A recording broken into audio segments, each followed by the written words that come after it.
ओम श्री सतगुरुदेवाय नमः।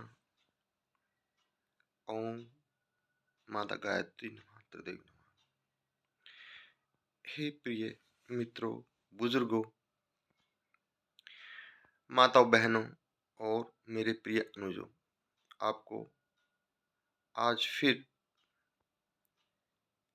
करबद्ध प्रणाम है और आपके लिए एक सुंदर सा बहुत ही प्यारा वीडियो में लेकर आया हूँ। और कभी देखना, जो हमारे वीडियो हैं, अगर आप थोड़ा ध्यान से सुनोगे और उनका अनुपालन करोगे तो निश्चित ही जिस भी विषय के लिए मैंने उसको बनाया है वो मेरे आत्मिक अनुभव हैं, आपको जरूर ही उनका लाभ मिलेगा, ऐसा निश्चित है। आज का विषय दिव्यता को कैसे प्राप्त करें, मनुष्य कैसे दिव्य पुरुष बनता है या स्त्रियां दिव्य कैसे बनती हैं। इससे पहले फिर मैं आपको याद दिलाता हूँ, रीढ़ सीधी, क्योंकि जब आपकी रीढ़ सीधी रहेगी तो निश्चित ही आप में दिव्य गुणों का संचार आना शुरू हो जाएगा। अब आती बात दिव्यता को कैसे प्राप्त करें। सबसे पहले सर्वप्रथम जिस चीज को भी प्राप्त करना हो, आप के अंदर उन्हीं गुणों का संचार होना भी निश्चित है। इसलिए आप सबसे पहले अपनी दिनचर्या को बदलें। सबसे पहले आप अपनी दिनचर्या को बदलें। सुबह प्रातः ब्रह्म वेला में, ब्रह्म मुहूर्त में उठें। आपको मुश्किल से 2-4 दिन या एक हफ्ता थोड़ा महसूस होगा, लेकिन उसके बाद फिर आप बहुत आनंद के साथ उठना शुरू हो जाएंगे। उसके बाद फिर नित्यक्रम से निवृत्त होने के बाद एकाग्रता को प्राप्त करें। ज़्यादातर स्थान पे जहाँ भी बैठे रीढ़ सीधी रहे और आप जिस भी कार्य को करें उसको ईश्वर समर्पण करना शुरू कर दें कि ये कार्य मैं ईश्वर के लिए ही कर रहा हूँ। जो भी कार्य आया ईश्वर समर्पण, उस सामने वाले में आप जो जिसके लिए भी कर रहे हैं ये समझो कि ये ईश्वर का ही रूप है। और बस वही तुलसीदास वाली चौपाई कि ईश्वर जीव अंश अविनाशी, है ना। तो ये ईश्वर का ही रूप मान के शुरू कर दे कार्य, कोई भी कार्य करना हो आपको, कि जो भी व्यक्ति आया है ये ईश्वर यही रूप है। जो मेरे अंदर है वो इसी के अंदर है, वही सारे संसार के अंदर है। अगर मैं इसको पीड़ा पहुंचा रहा हूं तो पीड़ा मुझे ही पहुंचनी है। मैं इससे प्रेम कर रहा हूं तो पीड़ा प्रेम मेरे से ही होना है।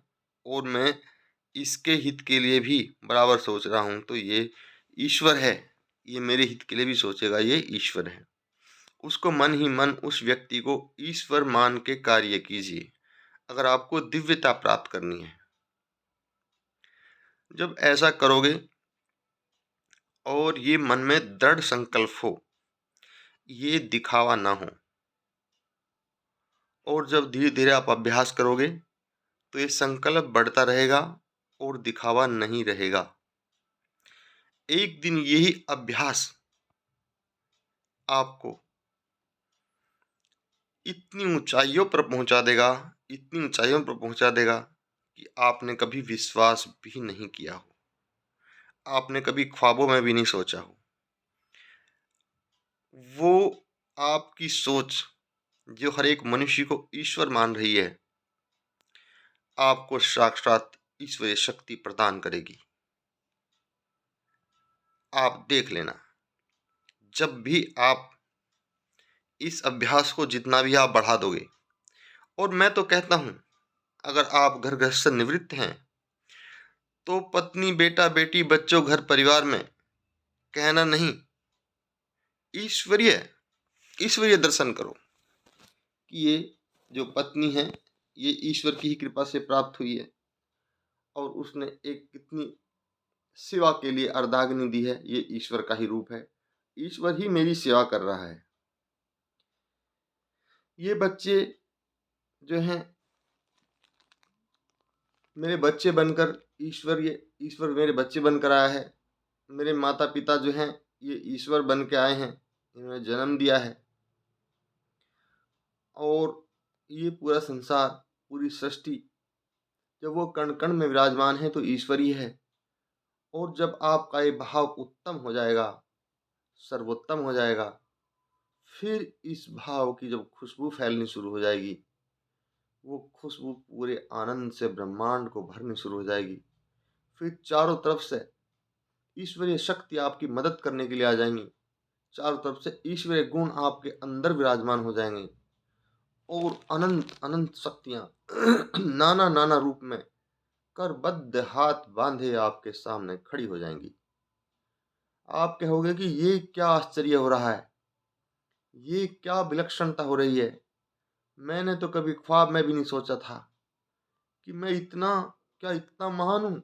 आप अपने भाग्य पे बार-बार अविश्वास करोगे कि मैं इतना भाग्यशाली हूँ कि संपूर्ण ब्रह्मांड मेरे लिए कोई भी कार्य मेरे सोचने से पहले हो जाता है। जैसे कोई विचार आया नहीं तो देखता हूँ कि वो कार्य कोई पूरा होने जा रहा है। आपका विचार पानी पीने का है तो देखें, विचार पूरा ना हो रहा, कोई पानी लेके आ रहा है। आपकी भोजन की इच्छा हुई तो भोजन को, तो क्या बनाएँ भोजन के लिए, या भोजन तैयार मिल रहा है। आपको कहीं ट्रैवल के लिए जाना है तो उसके लिए वाहन तैयार है। आप देखना, मैं आज़माइश कह रहा हूँ, जब भी इस हर व्यक्ति जीव को में आप ईश्वर के दर्शन करने शुरू कर दोगे, तो वो ईश्वरीय शक्ति स्वतः ही प्रकट हो जाएगी आपके चारों तरफ। ब्रह्मांड में हर जगह जहाँ भी आप देखोगे ईश्वरीय शक्ति प्रकट हो जाएगी और आप स्वयं ईश्वरीय रूप हो जाओगे। और यहाँ तक भी भक्तगण कुछ कहा, क्योंकि हम अपना नाम नहीं लेंगे, अहम पैदा होता है कि स्वयं ईश्वर जो है, अनेक देवादिदेव एक साधारण मनुष्य के लिए तत्पर हो जाता है, हर एक कार्य के लिए विवश प्रेम में हो जाता है ना? वो प्रेम में विवश हो जाता है कि आपने उस ईश्वर को प्रकट कर दिया, अपनी दृढ़ इच्छा शक्ति, अपने विश्वास, अपनी आत्म जागृता, है ना? उस चीज़ से उसको प्रकट कर दिया। फिर आपका जो भी कार्य होगा वो ईश्वरीय कार्य होगा। आपको लाभ हानि का पता ही नहीं चलेगा, दुख सुख आपको छू नहीं सकेगा, क्योंकि आपका तो हर एक कार्य ईश्वर है, ईश्वरीय है। अगर आपको कहीं हानि दिखी तो उसमें भी आपको हंसी आएगी, हे प्रभु आपको इस रूप में लेना है तो आपकी इच्छा। कोई दे रहा था, हे प्रभु आप इतना दे रहे हैं तो आपकी इच्छा, है ना? कोई आपका मान सम्मान कर रहा है, हे प्रभु इतना मान सम्मान, मैं इसके काबिल कहाँ था, आपकी इच्छा।